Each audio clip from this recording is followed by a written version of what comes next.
peux avoir la meilleure variété, la meilleure pluie, le meilleur terrain, mais sans une bonne fertilisation, ton champ restera pauvre. En agriculture, la fertilisation, ce n'est pas mettre de l'engrais au hasard, c'est nourrir intelligemment ton sol pour que ce dernier, en retour, nourrit durablement tes plantes. Sur ce, c'est chemin.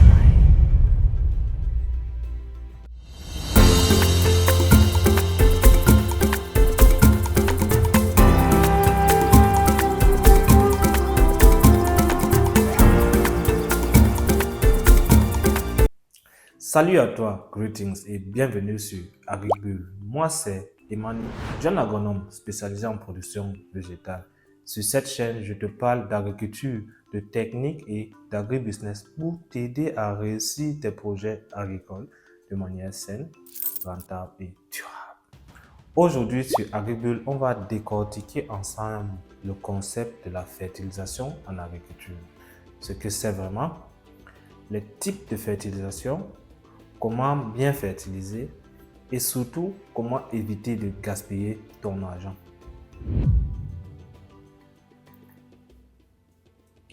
La fertilisation en agriculture consiste à apporter des éléments nutritifs essentiels et précis au sol et aux cultures pour optimiser leur croissance, leur rendement et qualité. Donc la fertilisation vient optimiser.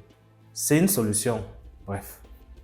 Une plante pour produire a besoin d'éléments majeurs qui sont l'azote, le phosphore, le potassium et d'éléments secondaires comme le calcium, le magnésium, le soufre, mais également d'oligo-éléments à savoir le fer, le zinc, le bore, le manganèse, le molybdène, etc.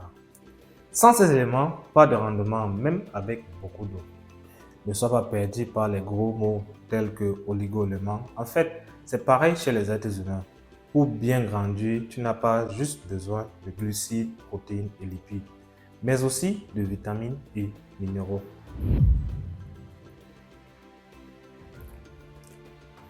Au Cameroun et dans beaucoup de pays africains, les sols sont souvent pauvres en matière organique, parfois acides, normal vu que nous sommes en zone tropicale, donc de forêt.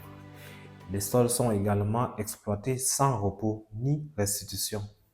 Résultat, on estime que 20 à 40% des sols agricoles perdent leur fertilité chaque année, dépendamment des zones.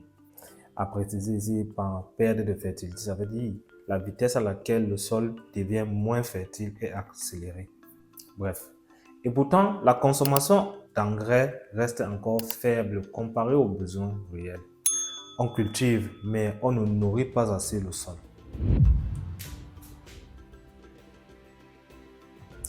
Lorsqu'on parle de fertilisation, elle est différenciée en deux grands types, minérale et organique. La fertilisation minérale, elle utilise des engrais de synthèse comme le NPK, le sulfate d'ammoniac, le superphosphore. Ces avantages sont une action rapide, résultat visible et idéal pour corriger une carence urgente. Quant à ses limites, elle peut appauvrir la vie du sol. Il y a risque de brûlure si mal dosé, un risque de pollution si mal appliqué et perte par lessivage. En définitive, elle nourrit la plante mais pas toujours le sol. Que fait la fertilisation organique? La fertilisation organique, ici par organique, on parle de fumier, de compost, de fiente, de résidus de culture et d'engrais verts ou engrais verts.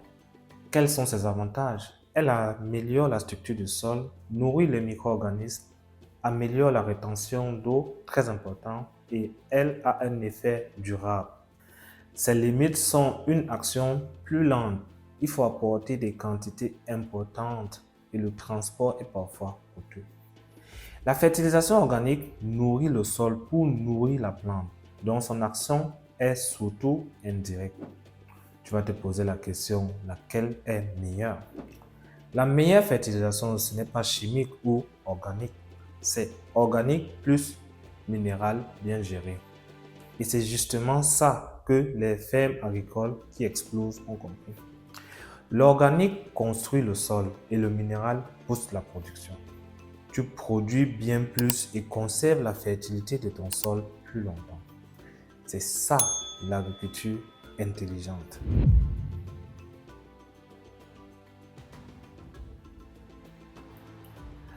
L'objectif ici, c'est chaque gramme de fertilisant bien appliqué, c'est à la fois de l'argent économisé et un boost de rendement. Les règles d'or de la fertilisation sont connaître son sol. Ici, texture, pH, matière organique. Faites une analyse de sol si possible. Connaître sa culture. Les besoins sont différents pour le maïs, tomate, banane, piment.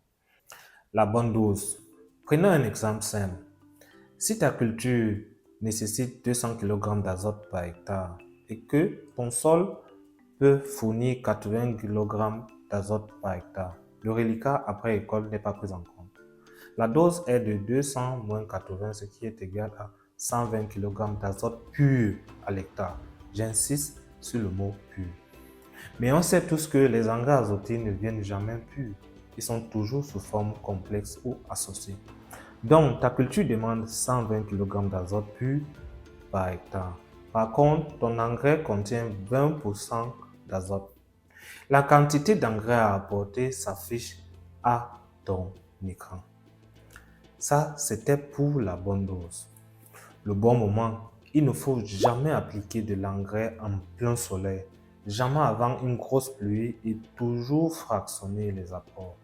Le bon endroit, au pied de la plante, jamais directement sur la tige. En définitive, bonne dose, bon moment, bon endroit. Tout simple.